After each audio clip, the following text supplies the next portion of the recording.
விஜயை என்கிட்ட பேசினார். சோஃபா இல்லை, லாக்கரே கொடுத்தாலும் போக மாட்டோம். பிரேமலதா கரார். தேர்தல் முடிவு தமிழக அரசியலில் பெரும் மாற்றத்தை ஏற்படுத்தியுள்ளது. திமுக அதிமுகவை தோற்கடித்து தாவேக ஆட்சியை பிடித்தது ஆச்சரியப்படுத்தியுள்ளது. தாவேகாவுக்கு ஆட்சி அமைப்பதற்கான தனிப்பெரும்பான்மை கிடைக்கவில்லை. இதனால் கூட்டணி கட்சிகளின் ஆதரவுடன் ஆட்சி அமைத்துள்ளனர். இந்த நிலையில் முதலமைச்சர் விஜய் தன்னிடம் பேசியதாகவும், சோஃபா இல்லை, லாக்கரே கொடுத்தாலும் தேமுதிக கூட்டணி மாறாது என்று பிரேமலதா கூறியுள்ளார். கடலூரில் தேமுதிக பொதுச் செயலாளர் பிரேமலதா விஜயகாந்த் பேசுகையில், சோஃபா செட் இல்லை, பீரோ இல்லை, லாக்கரே வந்தாலும் தேமுதிக தங்கள் நிலையிலிருந்து மாறாது. கொள்கை முக்கியம். ஒரு கூட்டணி வைத்து தேர்தலில் வெற்றி பெறுவார்களாம். தேர்தலுக்கு பிறகு தங்கள் சுயலாபத்திற்காக இன்னொரு கூட்டணியில் சேர்வார்களாம். நமக்கு என்ன அழைப்பு வரலை என்று நினைக்கிறீர்களா? இன்றைய முதலமைச்சரே அழைத்தார்.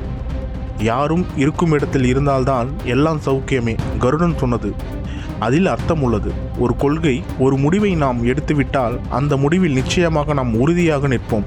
அதற்கு இதுதான் சான்று. ஏனென்றால் கொள்கை மிகவும் முக்கியம். சுயலாபத்திற்காக கூட்டணியை மாற்றிக்கொள்ளும் நிலைப்பாடு தேமுதிகவுக்கு எப்போதும் கிடையாது. அதிமுகவில் மேலும் 25 எம்எல்ஏக்கள் தாவேகாவுக்கு போகிறார்களாம் என செய்தியாளர்கள் கேட்டனர். கட்சி மாறி போனவர்களின் வரலாறு என்ன என்பதை உலகம் பார்த்து கொண்டிருக்கிறது. கேப்டனுக்காகவே வாழ்ந்த என் கண்முன் நிற்கும் வெற்றி வீரர்களே, நீங்கள்தான் நாளைய வரலாறு. எத்தனையோ எம்எல்ஏக்கள் தேமுதிகவை விட்டு சென்றிருக்கலாம். இதே மேடையில் முன் உதாரணமாக கேப்டனுக்காகவும் கட்சிக்காகவும் உண்மையாக இருக்கிறீர்களே, பார்த்தசாரதி, சிவக்கொழுந்து, சுபாரவி ஆகிய 3 பேர் இருக்கிறார்கள். தமிழகத்தில் அப்படி 6 பேர் இருக்கிறார்கள்.